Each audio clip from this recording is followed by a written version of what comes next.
ఒక సమాజంలో ఒక తల్లి ఉంటుంది, చాలా మంచి ఆత్మీయురాలు, టీచర్ గారు. ఆమె మంచి ప్రేమ కలిగింది. పిల్లలకి స్కూల్ చెప్తుంది అన్నమాట, క్లాస్ చెప్తుంది, అందరినీ ప్రేమగా పలకరిస్తుంది. ఎవరు ఏ ఇబ్బందిలో ఉన్నా తనకు వచ్చే దానిలో ఖర్చులకు పోను మిగిలింది భద్రం చేసి అక్కరలో ఉన్న వాళ్ళకి అంత సాయం చేసే బుద్ధి కలిగింది. ప్రతిరోజు సమాజానికి మంచి కలిగేటువంటి, సమాజానికి దీవెనకరమైనటువంటి మాటలు ఆమె ఇంటి ముందున్న బోర్డు మీద రాసిద్ది.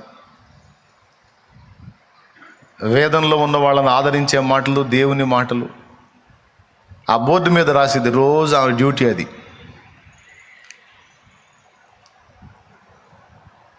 ఆ సమాజంలో ఆమె అందరికీ గుర్తు తెలిసిన మనిషి. ఓ రోజు ఆమె పర్సు పోయింది, ఎవడో కొట్టేశాడు, పోయింది. పోతే ఆ సమాజంలోనే పోయింది అది. కాబట్టి ఆ పర్సులో కొంత డబ్బు ఉంటుంది అన్నమాట.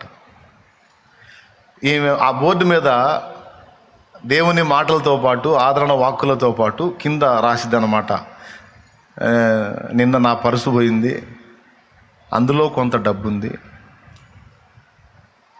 మీలో ఎవరికైనా దొరికితే దయచేసి తెచ్చి ఇవ్వండి అని రాసిద్ది అన్నమాట.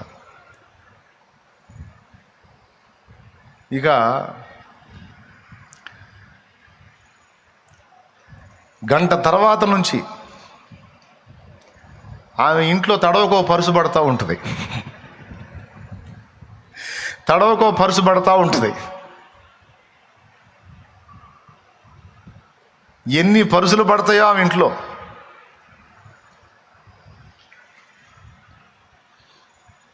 చివరికి ఏ పరిస్థితి వచ్చిందంటే ఆమె మళ్ళా బోర్డు మీద ఆ లెటర్స్ చెరిపేసి, నాది పరుసు పోయింది కానీ నాకు పరుసులు దొరికాయి, ఇక చాలు, నా పరుసు దొరికిందని రాసిద్ది మళ్ళీ. అంటే ఆ సమాజంలో ఆమెను ప్రేమించే వారందరూ కూడా ఒక పరుసు కొనటం, అందులో డబ్బులు పెట్టడం, వాళ్ళు ఎంత పెట్టాలనుకున్నారో అంత పెట్టడం, ఇంట్లో ఇసిరేయటం, నాకు దొరికిందని. ఆమె పరుసు కాదు అది. ఆమె రాసిద్దన్నమాట, నాకు పరుసు కాదు పరుసులు దొరికాయి, మీ ప్రేమకు వందనాలు, దయచేసి ఇంకా ఆపేయండి అని రాసిద్ది.